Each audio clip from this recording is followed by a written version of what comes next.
Murphy, he always shows up. Yeah, that's true. You know, the water heater breaks, the septic tank overflows. True. Everything. Something, car dies, our pocket money, everything all at once. And I'd put it in envelopes, and Ian would get his envelopes. I would get my envelopes. And that's all we had for 2 weeks. And so that money, Ian's been doing a good job because Ian's our saver. I'm the spender, and Ian's our saver. If Nathalie told me to save $30,000 this year, I could do it. Hey guys, if it's crazy, all right, go ahead. Go now.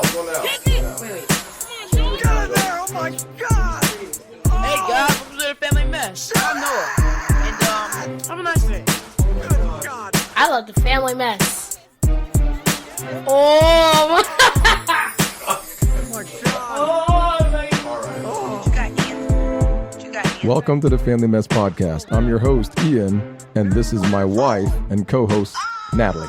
The Family Mess, the podcast about life with kids and all things adulting. Let's talk. Nathalie. Saturday night. Ian. Yes, it's 9 Saturday o'clock. night. We're making an early recording tonight, and I'm proud of you for sacrificing so much time to be here to entertain the audience. It's not for entertainment. We're here to just talk. Oh, but it's been a strange week. I finished my exams, my last paper yesterday. Congratulations. Aren't you almost finally done with school now? Yes, 4 classes left, so hopefully I can get them done in the next 2 semesters. 9 years and 4 classes. Well, Ian's been, is it 10 years or 9 years? It'll be, I think it'll be almost 10 years, but I've been taking college classes to become a chaplain or minister. And I'm on my 9th year, 10th year. I don't even know anymore. I've taken so many classes, 96 credit hours. I've taken part-time for the last 9 years. Yeah, I'm sorry, but that is such a racket. 96 credit hours. What program? I don't even know if doctors have to have 96 credit hours. It is the biggest racket because I'm like... the money you got to pay, because you can't go to like a state school and do a divinity degree because that's a separation of the church and the state. That's correct. So, of course, you have to go to a private school, and then they charge you private school money, and then they want you to do almost 100 credit hours of coursework. Sorry, but I calculated it. It's about $55,000-$60,000. Good thing I had about 98% of it paid for by scholarships and grants. That's good. That's a good plan. That was. I'm very proud of you for that, because I know back when I got my master's degree, I was like, let me just get some loans, and you were like, hell no, we're not paid. Find a way and have it paid for in advance, or pay for it and not have loans. So that's very good that you've been able to do that, because most people, I mean, honestly, in today's times, not everyone's going to be a mega pastor. Not everyone's Joel Osteen or what's the other guy? I forgot his name. But most people aren't going to be making thousands and millions of dollars as a pastor or as a chaplain. So yeah, it's in reality, you don't want to have so much debt when you get out. So that's great. So I'm proud of you, and I'm really glad that you're almost done. Hey, I'm glad I'm almost done. I almost feel like quitting. Every semester it seems like it just gets harder and harder, but it's not that the classes get harder and harder. It's just the time spent gets more difficult as 10 years. And I know a lot of my classmates that sacrificed a lot to go to classes. I was one of them that didn't. A lot of them sacrificed their health. That's the irony about taking these classes for God. Yeah, man. I'm sorry. I'm telling you, if anybody out there listening ever wants to talk to me about my seminary classes, call me and we'll meet somewhere and talk about it. I'll tell you. Or they can find you on Facebook. Or you can find me on Facebook. Family Mess. Yes, the Family Mess -podcast, and I'll tell you about the whole thing. So, are you going to talk about your 5 pounds? Well, how my weight loss has gone? 5 pounds of mess before we begin our subject today? Do you want to talk about it? Well, this past week has not been, actually, it's not been horrible. Exercise-wise, it has not been good because I have been swamped with trying to get some work stuff done, and I have not, I didn't do a lot. Like the week before, I think I did 4 days. So this week, the only thing I did was I did walk. Oh yeah, our bike was gone at the shop for a couple of days, but I did walk. I took a 3-mile walk one morning. Oh yeah, that's right. I saw that was really good. You were sweating too when you got back. Because I was walking. I wasn't like just cruising. I was like speed walking. I thought you were riding a bike when you came back. I was like, damn, you're sweating. I'm sweating because I got some fat on me. That's why I be sweating. Shoot, I ain't gonna lie. put on some weight, man, you'd be sweating. Maybe that's why you sweat so much. Because I'm like, whenever I ride my bike, I never used to sweat so much until I put on some weight. I guess that's what it is. Because I ride my bike. Me and the boys ride our bikes for miles and miles, and we sweat, but not like you. You'd be like drenched with sweat. Since I put on weight, unfortunately, yes, I do sweat more. I found that I sweat more. So that's one of my goals too, is to get back in better health so I don't have to sweat so darn much, because I'm tired of all this svetting. But, man, yeah, I guess that's just how my body's reacted to it. Exactly. This week has been bad for me too. I didn't exercise much this week. Getting all those stupid papers done. Well, I mean, that's what I'm saying, when you got work to do. So my goal for this week coming up, well, I did eat fairly well. I didn't eat as because I eat salad and regular meals and my protein shakes, so that's not going too bad.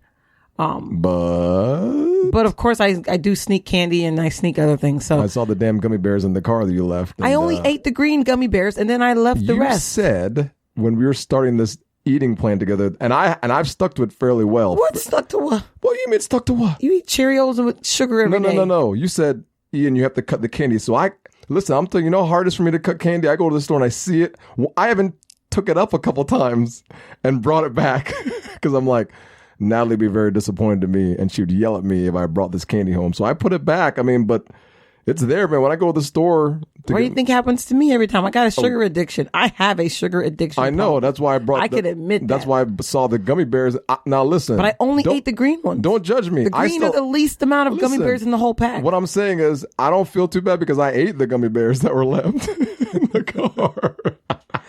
I left them there for you. Really. I was like, I'm going to take my green ones out. When I opened it and saw it, I already know you left it for me, because you're not going to leave something that obvious when you know I drive the car in the middle compartment that I check and put my stuff in. I'm like, I'm not even going to get mad at her because I know exactly why she did this. So I'll take the green ones, and there's nothing. You know what? I'm just going to eat this. I'd rather eat it than throw it in the garbage. See, I buy candy and I eat some of it and I throw it away. I will do that. Like I'll go in Walgreens.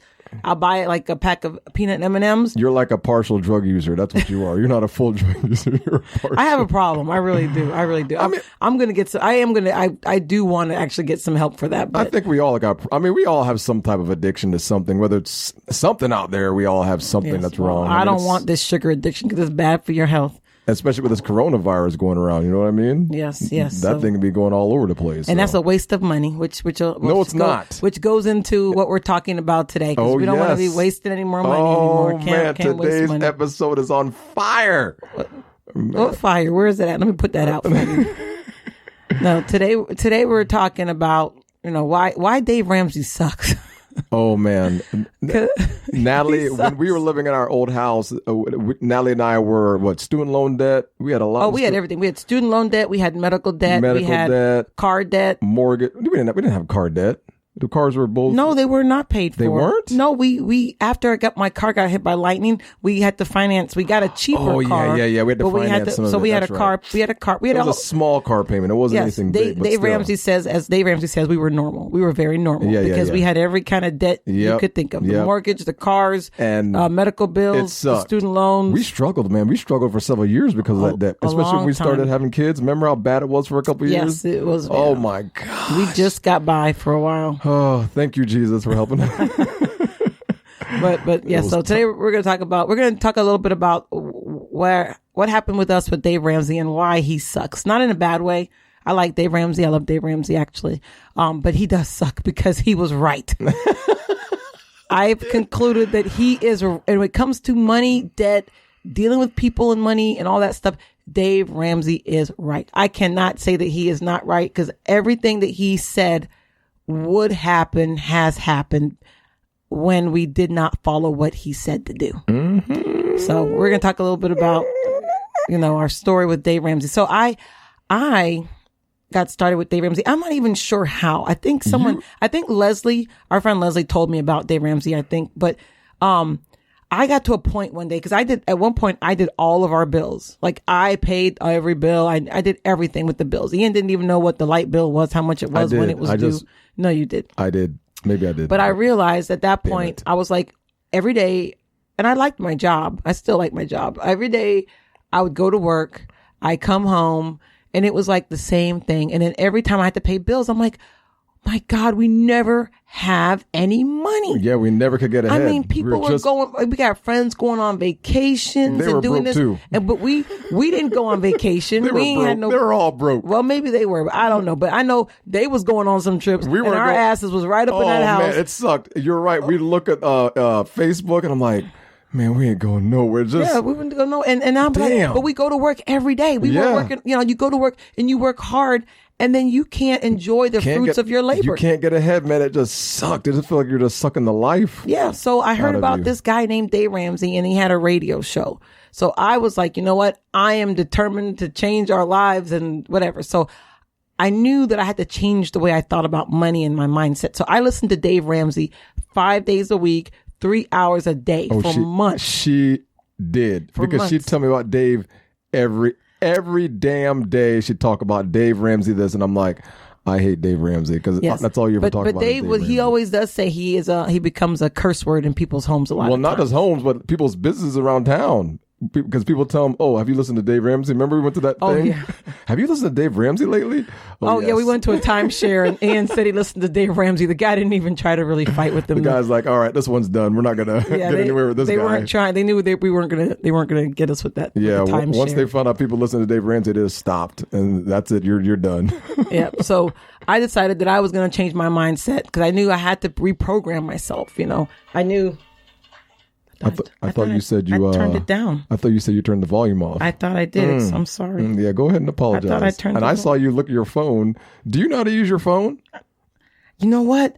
There it is. The ringer. It was. I don't know. It keeps going to damn phone. That's a shame. Oh my sorry, God. I'm very unprofessional. And you even said, "I'm going to make sure I turn my ringer off." I did. You know what I did? Before I start the show. I used to turn it down, but now it does media instead of the ringtone as my default. Yeah, I have to. You have a setting on there. Yeah, I have to figure it out. Yeah. I did turn it down, but it was on media and not ringtone. How about turning it off? And that was my brother calling me. Oh, Ivor? Yeah, it was Ivor. Oh, you better call him back. You know how Ivor is. Yeah, so I know you want to call Ivor back because don't make him wait. So me and Dave Ramsey. So I basically told Ian about this Dave Ramsey and how, you know, what he says. And Dave Ramsey has these baby steps, right? So he has this plan, and his baby steps there's 7 baby steps, right? So you have baby step 1, you save $1,000. Did we do that?